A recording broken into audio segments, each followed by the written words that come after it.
सोच रहा था मैं कुछ डिफरेंट करूं। क्योंकि मेरी शुरू से ही मेरे मुझ में एक ये चीज़ रही है कि मैं कुछ नया करूं, कुछ डिफरेंट करूं। जब से ये मैंने ये काम शुरू किया ना, इसके बाद ना मतलब क्लाइंट्स बढ़ गए हैं, लोगों का एतमाद बढ़ गया है।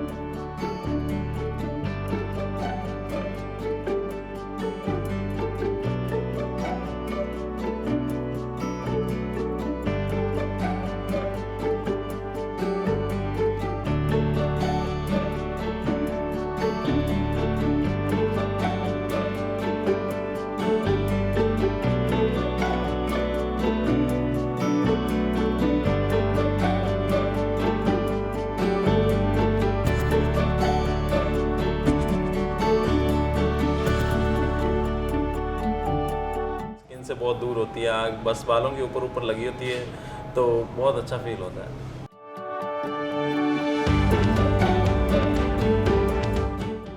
मुझे बिल्कुल भी डर नहीं लगता, बिकॉज टोके से कटिंग करवाने से बाल जो हैं वो कैंची से कटवाने से ज़्यादा ग्रो करते हैं। सो इसलिए मैं टोके से कटिंग करवाना ज़्यादा प्रेफर करती हूँ, और मैं अब यूज़ टू हो चुकी हूँ और मैं बहुत ज़्यादा इंजॉय करती हूँ।